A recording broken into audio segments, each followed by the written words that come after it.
homie.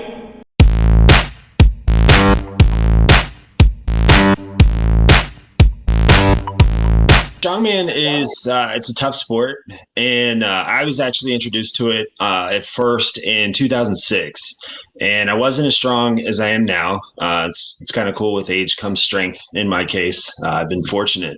But this guy says, "Man, you should come out and do this." And Strongman was very different back then.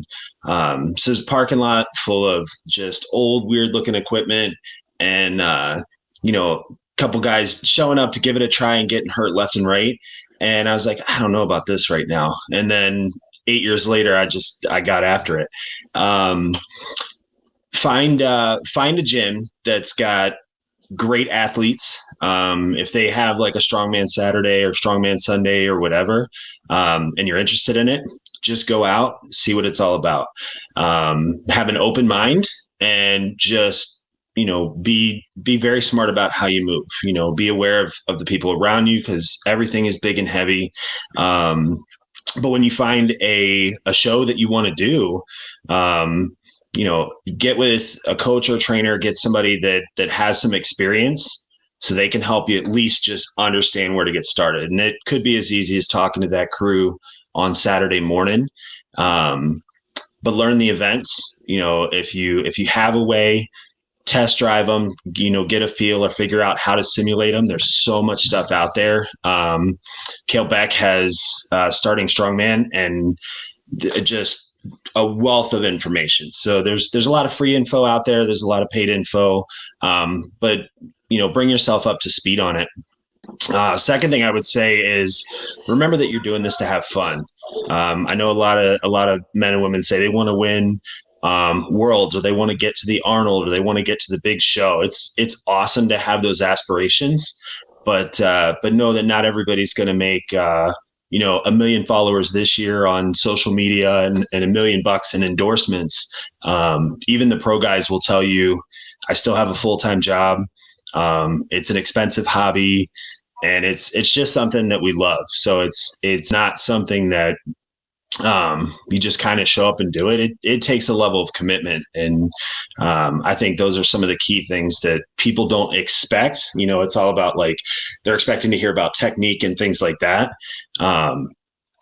Everybody's got a good spin on technique. You got to find out what works for you. But yeah, make sure you're hitting all the events and do them because they're fun. I mean, I've done crazy stuff. We've been setting up Hercules hold at our gym.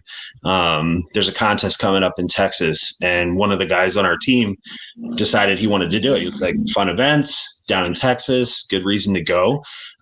So the whole team decided to set up Hercules hold and test drive some grip strength. And we've done it 3 out of 4 weeks now. It takes about 15 minutes to set up an event that you're standing for maybe 45 seconds.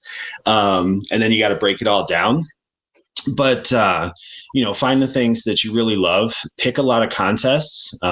We've been talking a lot about, how many shows should you do? How do you train specifically for one show if you want to do another show? The bottom line is that the top guys and girls, men and women, are doing, 10 plus shows a year, right? That's maybe a show a month. You're going to have sometimes where you're doing 2 shows back to back in a couple weeks. You think about like World Ultimate Strongman. I mean, when those guys were doing it and Thor won and went on that streak a couple years ago, I mean, he was competing a couple times a month and then doing travel and promotions and all those other things. So you really got to love it and be committed to it, but train to get stronger. Don't train to be stronger for just one event, because you're going to have to try and win 4 more if you want to win a show. And make sure you're doing things to have fun as well. It doesn't always have to be, I've got this event coming up, so I don't want to do something like I said, with the Hercules hold, everybody got in and tried it, because we either hadn't done it before, or we hadn't done it for a long time. It's a great opportunity to constantly keep it fresh. So that's my probably unexpected advice about how to approach the sport. That's awesome advice. Yeah, for sure. So, Josh, what do you have for us? I'd say 2 things, but they kind of go hand in hand. And it's something that I wish I knew when I first started, like I said, back in my Marine Corps days. Throw your ego out the door. and slow down. So my mistake was I come in, I'm, skin and bone compared to the guys that I'm training with. And I'm just thinking that I'm off the hype train, Poundstone, watching all my, all these big guys. I'm like, that's me in 3 years. Like, that's what I said in my head. And so I started pushing numbers, trying to get there. And it was a bad way to go about it. I was a really angry guy. And that kind of attitude, there's just no room for it. So if you can just come into the sport, realize that we're all here. And that's my favorite. It's my number one thing about this sport on any level, it seems, even on the interviews for the pros, as long as they're being honest. It looks like everyone's just there having a real good time. Everybody just wants to see everybody pick up something really heavy. We like strength. Let's watch it happen. So if you could just toss your ego aside and come in, humble yourself, and just grow properly, that would be the number one thing that I would tell everybody. And then number two, to kind of roll right in on that, is to slow down. If you're not going to come into the gym and walk in, your max deadlift is 225. You're not going to have a 700-pound deadlift by the end of the year. It's not going to happen. And if you try, you're probably going to get hurt. So take it easy. Throw the ego out the door. It's like I tell my clients, I've got a couple clients that, when they start prepping for a show, they want to win every event. They've got to sweep the show. And I tell them, take your cape off. We're all human. You're not Superman, so take the cape off, slow down. Let's make these gains. And the biggest thing you can do, and what coincides with slow down and throwing the ego out the door, is just beat who you were your last training session. Beat who you were your last meal. Beat who you were your last show. Beat who you used to be. You're only competing against yourself. And if you can beat yourself every time you do something, eventually you will be number one. Hey, Josh, I see you looking at me. My deadlift is not 225. It's 315. Thank you very much. Sorry. Didn't mean to call you.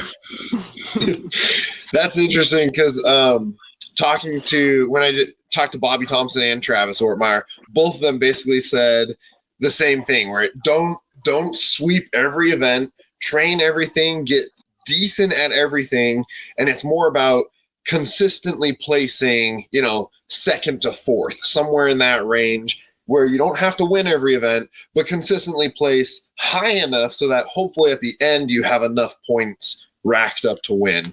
And I was going to say too, like, I think something else I'd add too is don't be afraid to try anything. I know, talking to a lot of people that talk about it, that they're interested in doing something, but they're like, oh, probably not. Like, I've never done that before, so maybe I won't do that, or blah, blah. It's like, well, just find somewhere to train it. And, if the competition has something, if you don't like axle, but the, nearest competition in 2 months has an axle lift, whatever, go for it, train it a little bit. And it doesn't hurt anything to expose yourself to that, because Strongman has, 40, 50 different total events, possibilities, and there's possibility, probably beyond that too. So I'd say too, just like, don't be afraid to just try other stuff as well. Well, yeah, the kind of playoff that there is. Oh, sorry, go ahead. Oh, sorry, I was going to say I've gotten that a lot from people I've interviewed. They say don't be afraid to zero events, but go ahead.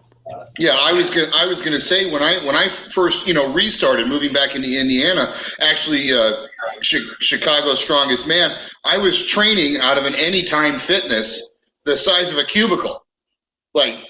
It's all I had. So, they had a Smith machine. So I was trying to get everything done in there. So, and that's a really good advice. Is like, hey, it's not always going to be perfect. And you'll hear pro strongmans in what James said, back in 2006, competing with rusty pipes in a parking lot. Shows are still like that now. No equipment is the same unless everyone's buying the same brand. So you're not going to be able to completely dial in, but you still have to show up and show how strong you are. So if you like this video and haven't done so yet, please consider subscribing using that button right there. And also stay tuned for some other videos that you might love blooping up right there. This one is the one that YouTube thinks that you will like the best, and this one is the one that I think you will like the best. As always, share this with everyone, and until next time, ciao, homie.